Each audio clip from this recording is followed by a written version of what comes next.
어느 한 도시에 가난하지만 아주 서로를 너무나 사랑하는 행복한 부부가 있었습니다. 성탄절이 다가오자 두 사람에게는 걱정이 생겼습니다. 아내는 남편에게, 남편은 아내에게 성탄 선물을 좀 해줘야 되는데 너무 가난해서 돈이 없었습니다.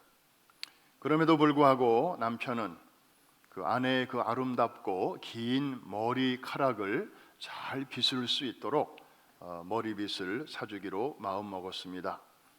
그래서 그걸 사기 위해서 자기가 차고 있던 그 손목시계를 팔았습니다. 한편 아내는 남편의 이 시계줄이 평소에 이렇게 낡은 것이 마음에 걸려서 가죽으로 된 시계줄을 선물하기로 결심하고 돈이 없으니까 그것을 사기 위해서 자기의 긴 생머리를 짧게 잘라서 팔았습니다. 성탄절이 되었습니다. 두 사람은 예수님의 탄생을 축하하면서 우리에게 선물로 오신 그 주님을 기뻐하면서 서로에게 줄 선물을 짠 하고 내놓습니다. 그런데 이게 웬일입니까? 남편이 아내에게 주려고 산 머리빗은 소용없는 선물이 되고 말았습니다.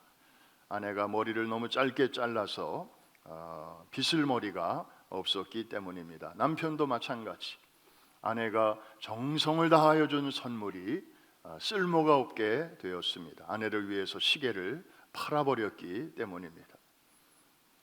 하지만 이들 부부는 너무나 행복했습니다. 그들이 각자 준비한 선물은 서로에게 소용이 없었지만 이미 그들은 상대방의 깊은 마음, 깊은 배려를 선물로 주고받았기 때문입니다. 여러분, 이 부부는 표면적으로만 보면 안 맞아도 너무 안 맞습니다. 이런 부부를 요즘 무슨 부부라고 그래요? 로또 부부. 실용주의 관점으로만 보면 이들은 괜히 쓸데없는 짓을 한 것입니다. 헛발질을 한 거죠. 낭비입니다. 허비입니다. 아무짝에도 쓸모없는 선물을 서로 주고받았으니까요. 그러나 이면적으로, 내면적으로 들여다보면 세상에 이렇게 잘 맞아도 잘 맞는 부부가 해 아래 또 있을까 싶습니다. 오 헨리가 쓴 크리스마스 선물이라는 그 유명한 소설의 이야기죠. 언제 들어도 참 따뜻하고 훈훈한 감동을 줍니다. 그런데 오늘 본문에 나오는 한 여인의 스토리가 이와 비슷합니다. 이 여인은 이름이 이제 곧 나오겠습니다마는 성경에 나오는 인물 중에서 예수님으로부터 이 여인만큼 큰 인정과 칭찬을 받은 사람이 별로 없습니다. 어떤 칭찬을 받았는지 우리 9절에서 한번 확인해 볼까요? 다 같이 한번, 보이시는 분은 큰 소리로 읽겠습니다. 시작. 내가 진실로 너희에게 이르노니 온 천하에 어디서든지 복음이 전파되는 곳에는 이 여자가 행한 일도 말하여 그를 기억하리라 하시니라. 지금 저 말씀대로 저는 이 여인에 대한 이야기를 지금 여러분들에게 소개하고 있고, 여러분들은 또 이 여인에 대한 이야기를 지금 듣고 계시고 또 한번 기억하고 계시죠? 2000년 전에 주님이 하셨던 저 말씀을 우리는 오늘도 그대로 실천에 옮기고 있는 것입니다. 그만큼 이 여인은 참 축복받은 여인이죠. 성경에 나오는 인물들 중에 이런 은혜를 누리는 자가 얼마나 많이 있겠습니까? 도대체 이 여인은 누굽니까? 이 스토리는 성경 복음서에 많이 기록되어 있습니다. 제가 여러분들에게 묻습니다. 마태, 마가, 누가, 요한 이 네 복음서 중에서 이 여인에 대한 이야기를 담고 있는 책이 몇 권쯤 될 것 같습니까? 제가 이렇게 물어볼 때는 뭔가가 있습니다.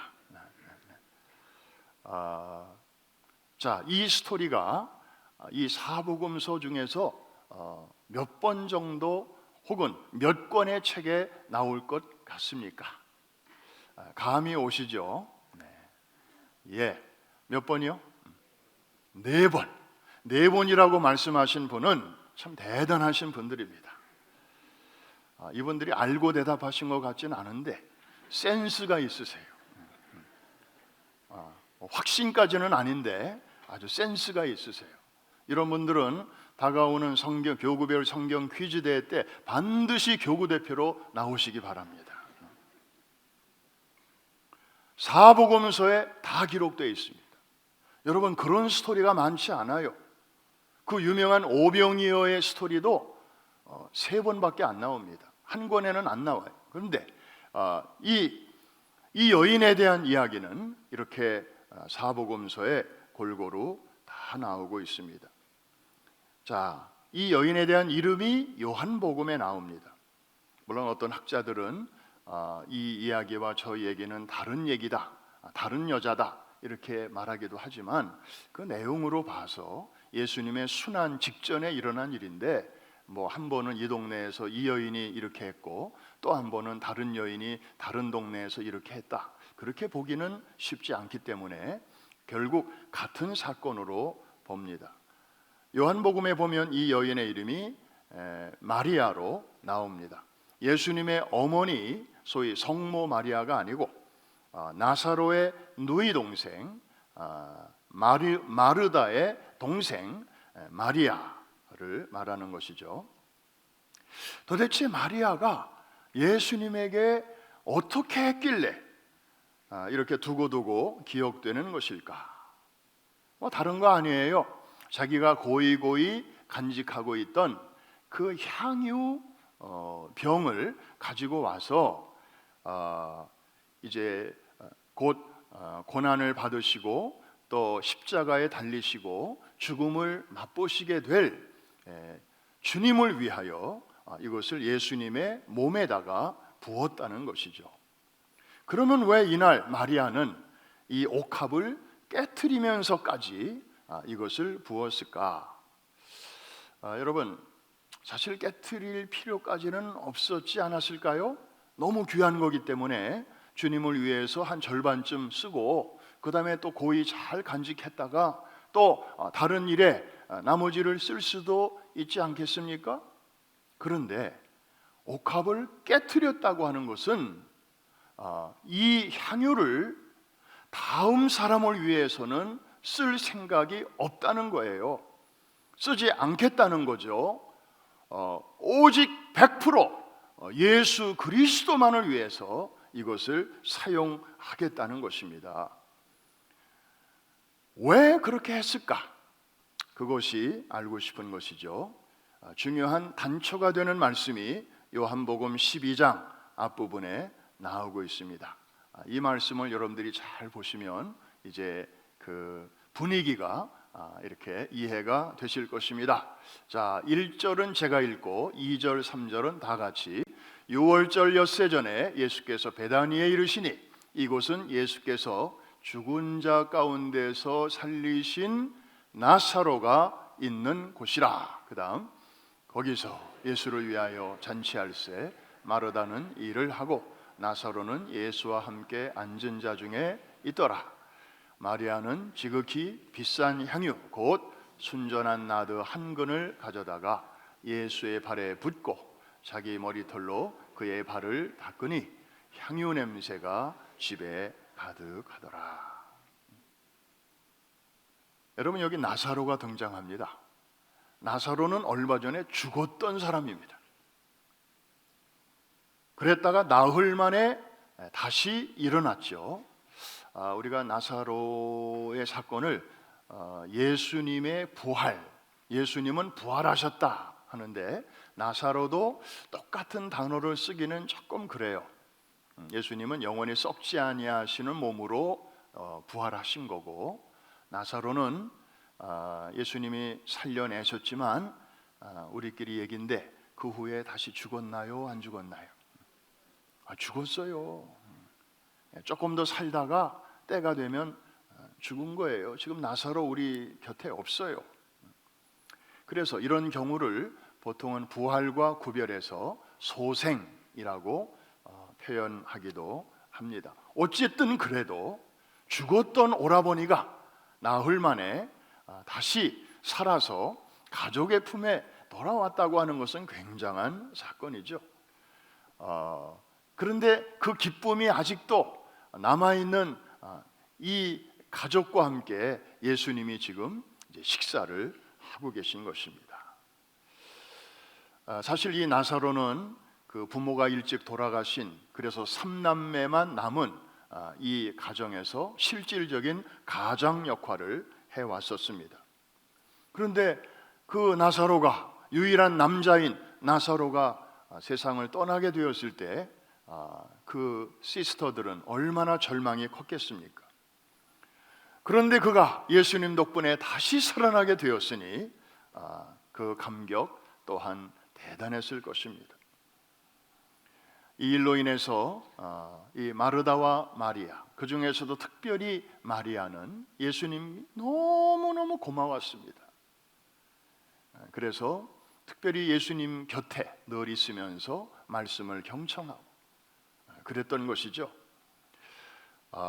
여러분, 사랑하는 사람을 위해서 돈을 써본 경험이 다 있으시죠? 그 사랑하는 애인을 위해서 돈을 쓸 때 혹시 아까우셨나요? 그거 진짜 사랑하는 거 아닙니다. 사랑하는 자녀에게 좀 값이 나가는 것을 선물을 했는데 마음 한켠이 아주 아까워서 죽을 뻔했다. 이거 제대로 된 자식 사랑 아닙니다. 사랑하는 사람들 사이에는 없는 게 하나 있습니다. 한번 따라 하십시다. 계산이 없다. 이거 계산기 두드리기 시작하면 그거는 진짜 사랑은 아닙니다. 왜냐? 그거는 자꾸 받을 대가를 염두에 둔 행동이기 때문에 그래요. 내가 이만큼 주면 저 사람도 그만큼 줄까? 다 이게 계산적인 심리거든요. 전문가들이 얘기합니다. 우리가 누군가를 사랑하게 되면 우리 몸 안에서 도파민이라고 하는 신경 호르몬이 분비가 된대요. 그래서 나도 모르게 막 기분이 좋아지고, 그리고 행복감이 이제 올라가고, 이게 너무 심하면 이제 조울증 해서 조증으로 이렇게 발전되기도 하지만, 어쨌든 그래서 이 사랑에 빠진 젊은이들을 보면 얼굴이 달라져요. 별일 없는데도 막 이렇게 희죽희죽 웃기도 하고, 그리고 그래서 주변 사람들이 금방 알아차립니다. 여러분, 이 사랑의 감정에 빠지면 모든 것을 낭비하게 돼요. 시간을 낭비해요. 즐겁게 낭비해요. 그래서 데이팅 마치고 이제 서로 헤어질 때 여자의 집이 저 롱아일랜드인데도 기꺼이 바래다 주겠다고 합니다. 그 먼 거리를 왔다 갔다 해야 되는데 기분 좋게 낭비하겠다는 거예요. 게다가 물질을 기꺼이 낭비합니다. 밥값도 기꺼이 내고, 그리고 영화관 값도 내고, 그 다음에 선물도 좋은 물건 있으면 이렇게 선물합니다. 카드를 막 긁습니다. 요즘 애들 말로 하면은 질릅니다. 생각을 또 낭비합니다. 틈만 나면 생각하는 거예요. 지금쯤 뭐 하고 있을까? 내가 지금 저쪽을 생각하듯이 저쪽도 나를 생각하고 있을까? 궁금한 게 한두 가지가 아니죠. 여러분, 한국에 자전거를 탄 풍경이라는 그 그룹 밴드가 있는데, 거기서 몇 년 전에 소심한 궁금증이라는 그런 노래를 발표했어요. 어느 날 가사를 들어보니까 굉장히 참 이렇게 공감이 가더라고요. 어쩌면 이렇게 노랫말을 아주 쉬우면서도 이렇게 와닿게 썼을까? 뭐 이런 내용입니다. 사주고 싶은 게 너무 많아. 해주고 싶은 것은 더 많아. 이젠 내게 아닌 것만 같은 내 전부를 너도 지금 나와 같은지 정말 궁금해. 여러분, 지금 마리아의 예수님에 대한 심정이 바로 이런 심정이었을 것입니다. 아낌없이 정말 나사로, 자기 오라버니를 돌려주신 그 주님, 그리고 자기의 가정을 이렇게 부모님처럼 돌아보아 주시는 그 예수님의 사랑 앞에서 마리아는 지금 아마 이보다 더 귀한 게 있었더라면 그것까지라도 주님께 드릴 판이었습니다. 그런데 그 현장에 누가 또 있었어요? 가룟 유다를 비롯한 제자들이 있었거든요. 자, 이 똑같은 광경을 보면서 이들의 반응, 야, 저거 시장에 갖다 팔면 300데나리온쯤 받을 수 있을 텐데, 저거 웬만한 직장인의 1년 연봉인데 저게 웬 낭비야, 조금만 쓰지, 저거를 왜 다 부어? 차라리 그 돈으로 가난한 사람들을 구제하면 얼마나 많은 사람들이 혜택을 볼 텐데, 얼핏 들으면 굉장히 아주 박애주의적인 그런 건전한 사고처럼 들릴 수도 있습니다. 그런데 여기에 빠진 게 있습니다. 예수님에 대한 그런 배려 하나도 없습니다. 예수님이 아예 빠져버렸습니다. 가난한 사람만 있습니다. 경영학적인 계산과 경영학적인 마인드만 있지 여기에 예수님은 없습니다. 교회 사가인 라투렛은 교회 역사를 연구하면서 다음과 같은 중요한 결론을 우리에게 소개합니다. 어느 시대나 교회를 지켜온 사람들은 저명한 신학자가 아니다, 힘 있는 정치가도 아니다, 부유한 사업가도 아니다, 심지어 목회자도 아니었다. 오히려 이름 없이 빚도 없이 주의 제단에 사랑을 바쳐온 수많은 성도들, 그들이 바로 에클레시아, 교회의 주인들이었다.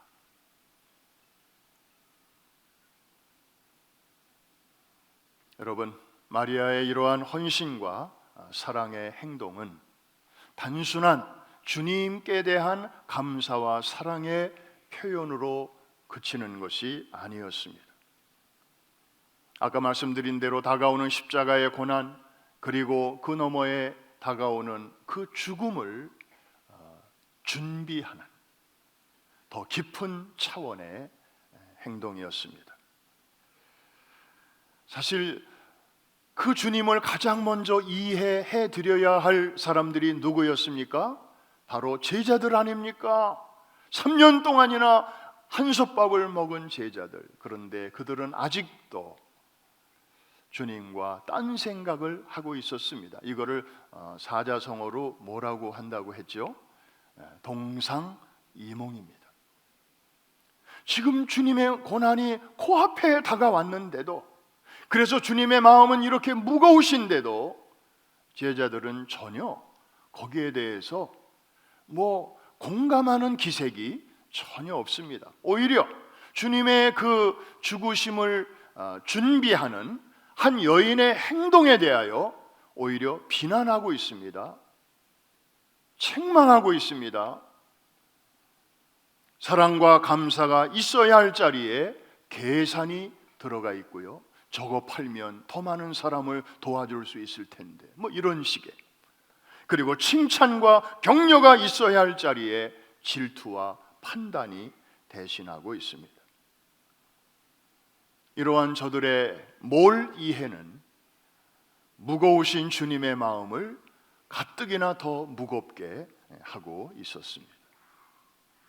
아마 마리아도 이 제자들 때문에 굉장히 많은 마음의 상처를 받지 않았겠습니까? 자기는 순수하게 사랑으로 지금 하는 것인데 거기에 대하여 비난하는 소리가 그 귓가에 들렸을 때에 이 여인이 받을 마음의 상처 얼마나 컸겠습니까?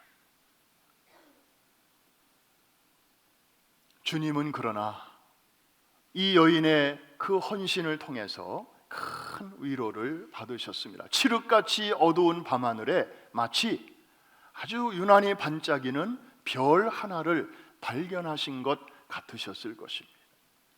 그래서 주변 사람들에게 그렇게 말씀하시지 않았습니까? 저 여인을 괴롭히지 말아라. 저 여인은 나의 장례를 준비하였느니라. 아무도 준비하고 있지 않을 때, 아무도 관심이 없을 때, 한 여인이 주님이 가시는 그 길을 이렇게 단장해 드렸던 것입니다. 예수님이 이 세상에 처음 방문하셨을 때, 첫 번째 성탄절 때 아기 예수님이 받으신 선물이 있었습니다. 동방에서 온 박사들로부터 세 가지 선물을 받으셨죠. 황금, 유향, 모략. 그리고 시간이 흘러서 이제 주님이 이 세상을 잠시 후면 떠나셔야 할 마지막 시간이 되었을 때 주님이 받으신 선물은 바로 유향이었습니다. 바로 이 마리아라고 하는 여인을 통해서. 그렇다면, 그래서 이 여인이 정말 주님으로부터 엄청난 칭찬을 받으셨잖아요.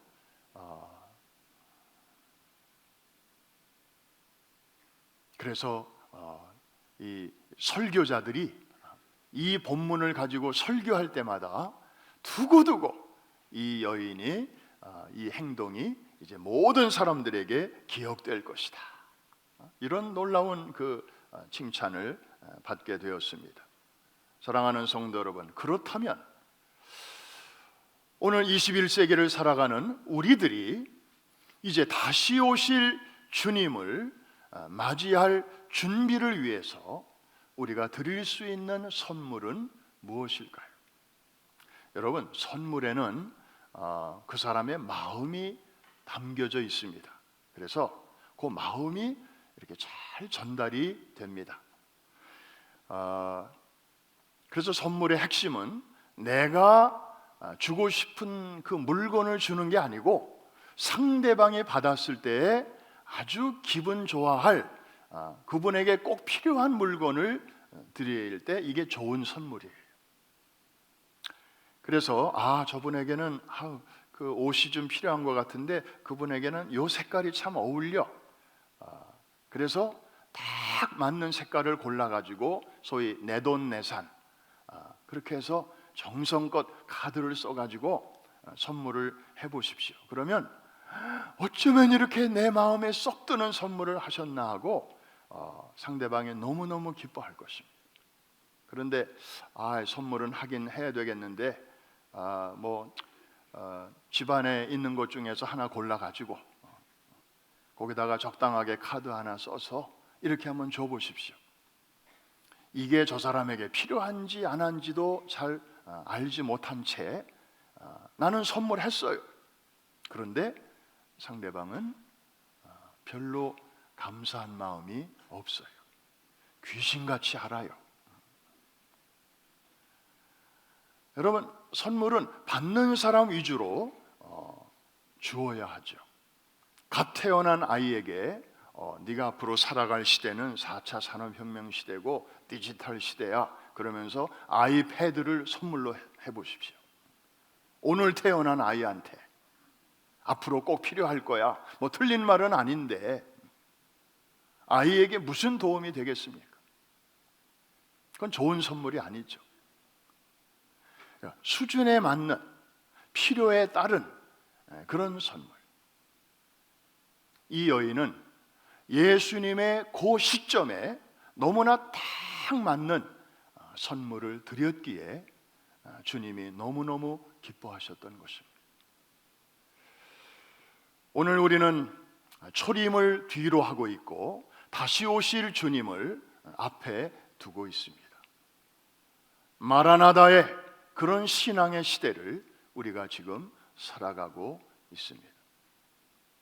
그렇다면 다시 오실 주님 가장 기뻐하실 만한 그런 선물이 무엇일까? 우리가 고민해야 하지 않겠습니까? 뭐니 해도 그것은 영혼 구원일 것입니다. 이해가 되시면 아멘. 예수님이 이 땅에 오신 목적이 무엇입니까? 우리를 좀 더 오래 살게 하시려고 오셨나요? 우리를 뭐 좀 더 신나게 아주 편안하게 살게 하시려고 오셨나요? 그런 거 아니잖아요. 빼앗긴 영혼, 원수에게 넘어간 영혼, 이것을 본래 제자리로 돌아오게 하시려고, 자기 백성을 저희 죄에서 구원하시려고 우리 주님이 이 세상에 오셨습니다. 할렐루야. 이게 주님이 이 땅에 오신 근본적인, 일차적인, 최우선적인 목적이세요. 그러니까 우리가 한 영혼이라도 정말 주님께로 안내하는 이 전도와 선교, 이 영혼 구원과 세계 선교, 이것은 교회의 전제 목적이에요. 뭐 교회라고 있는데 이 푯대를 상실하면 그것은 불 꺼진 등대나 마찬가지죠. 그냥 오히려 또 하나의 암초일 뿐이에요.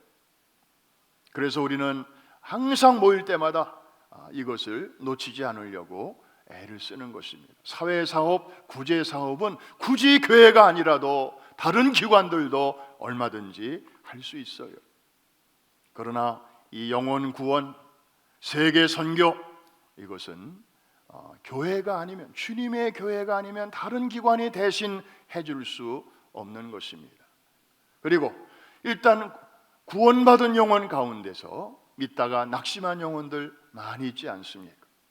그런 사람들에게 우리가 찾아가서 또 손을 잡아 일으켜주고, 그래서 영적으로 성장할 수 있도록 도와줄 때, 이것이 주님에게 큰 기쁨이 되는 줄로 믿습니다. 그래서 어린아이의 신앙은 청소년의 신앙으로, 청소년의 신앙은 청년의 신앙으로, 청년의 신앙은 장년의 신앙으로, 아멘 나올 때까지 합니다. 또 장년의 신앙은 원숙한, 성숙한 신앙의 사람으로, 그래서 그리스도의 장성한 분량에 이를 때까지 중단 없이 계속 성장할 때, 그것이 주님의 기쁨이 되는 줄로 믿습니다. 영적 성장이 멈춘 사람이 제일 불쌍한 사람이에요. 왜냐하면 그 사람은 더 이상 기대할 게 없어요. 더 이상 잘하지 않아요. 나는 이만하면 됐다라고 생각하는, 거기에 딱 멈추게 됩니다. 그 이후에 5년, 10년을 더 살아도 그 사람은 그냥 생명만 연장이 된 거지 어떤 성장과 진보가 없게 되는 것이죠. 사랑하는 성도 여러분, 이제 12월입니다. 참 좋은 계절이죠. It's the most wonderful season of the year 라는 캐롤도 있습니다마는 정말 너무너무 감사한 그런 계절이 왔습니다. 그런데 우리가 그냥 분위기로 이렇게 지나갈 계절만은 아닙니다. 주님이 이 땅에 어떻게 오셨습니까?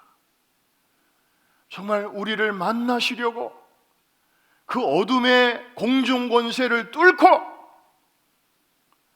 그 멀고 험한 길을 지나 구약 시대를 뚫고, 그리고 신약 시대의 헤롯의 무시무시한 그 칼날을 피해서 저와 여러분을 만나 주시려고 이 어두운 세상의 빛으로, 이 죽음의 세상의 생명으로 오신 분이 바로 주님 아니십니까? 이런 주님을 우리가 외면해서야 되겠습니까? 우리 주변에 여러분이 사랑하는 자들이 이런 주님을 몰라서야 되겠냐고요.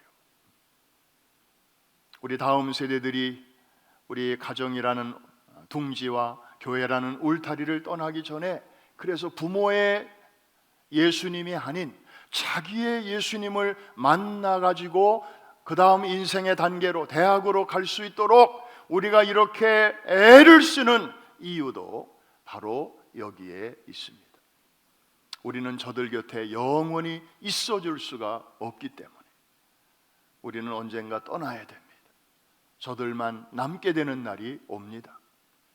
그럴 때 자기와 함께 하시는 주님을 의지하고 저들이 오뚜기처럼 이 험한 세상, 아마 저들이 주인공이 되는 세상은 지금보다 몇 배나 더 복잡하고, 그리고 AI가 지배를 하고 인간의 존엄성과 그리고 인간의 아이덴티티가 굉장히 위협을 받는 그런 시대를 저희들이 청년으로 장년으로 살아가게 될 텐데, 그러할 때라도 살아계신 주님을 의지하고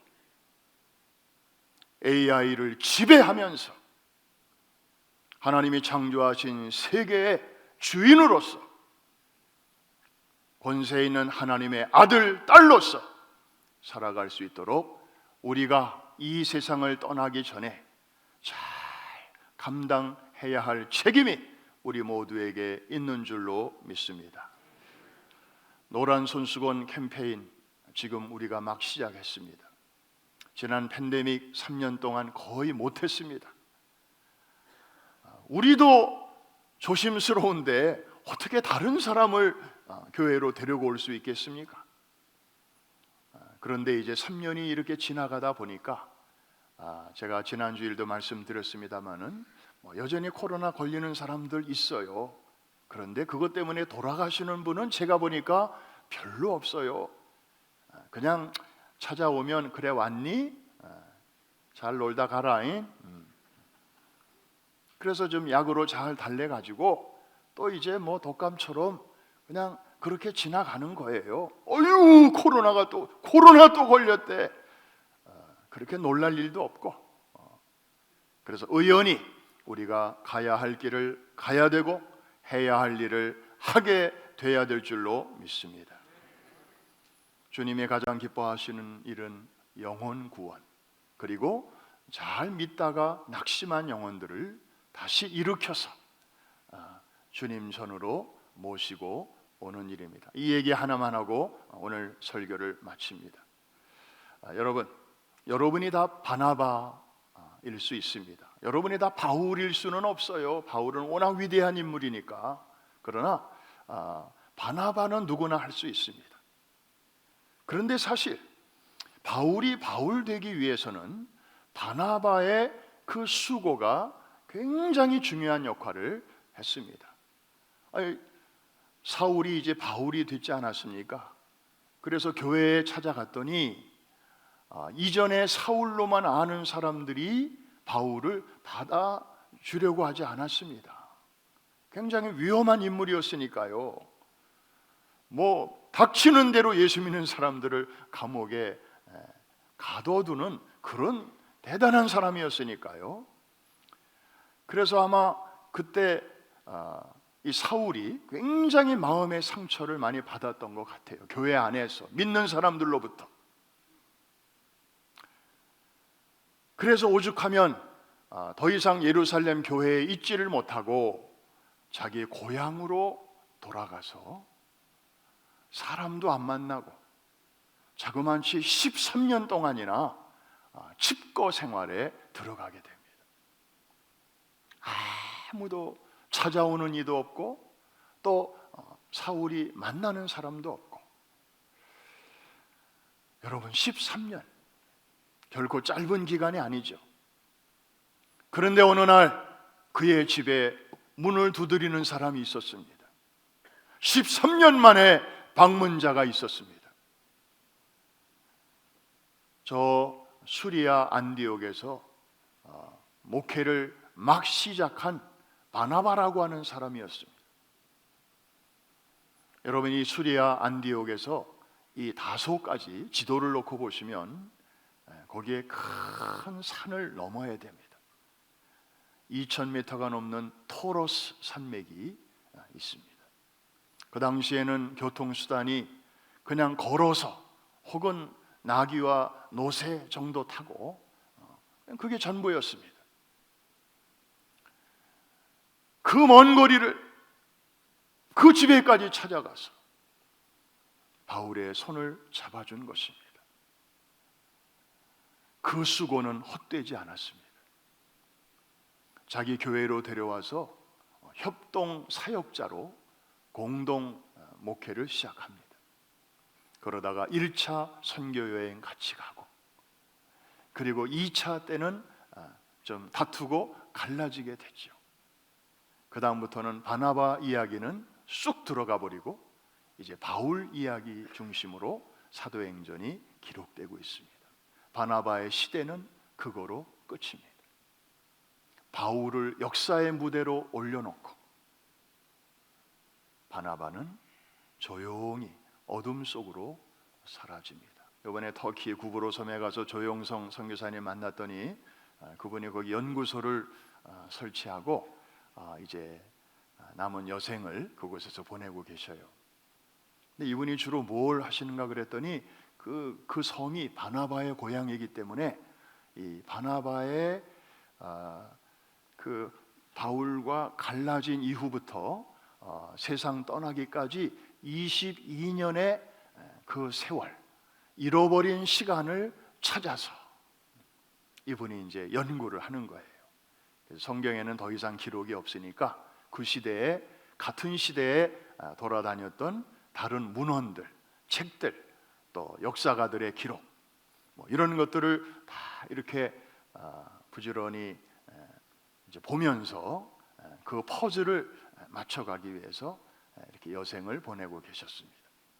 성경에 기록이 없는 거를 찾으려니까 얼마나 이게 어려운 작업이겠어요. 그런데 여러분, 참 한 가지 감동을 받는 게 있어요. 바울을 바울되게 한 사람이 누군가? 바울만큼 유명한 사람은 아니지만, 바울만큼 큰 일을 많이 하지는 않았지만 바나바라고 하는, 그래서 그 먼 길을 찾아가서 그늘진 곳에, 어두운 곳에 틀어박혀 있는 그 사람의 손을 잡아서 밝은 곳으로, 역사의 무대로 안내해준 그의 수고가 있었기 때문에 성경의 3분의 1이 사도 바울에 의해서 기록이 될 수 있었고, 그리고 정말 신약 시대의 가장 복음의 진리를 아주 체계적으로 잘 정리해서 로마서, 갈라디아서 이런 책들을 통해서 우리에게까지 정말 복음의 엑기스를 접할 수 있도록 수고해 주었던 것입니다.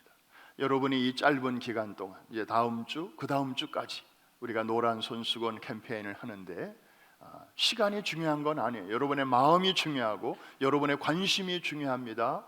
이 일은 성령께서 하시는 거니까요. 여러분을 통해서 하시게 될 것인데, 한 가지만 기억하십시오. 여러분이 바울은 될 수 없지만, 바울은 아무나 되는 게 아니잖아요. 저도 바울 자신 없습니다. 그런데 우리는 바나바는 될 수 있습니다.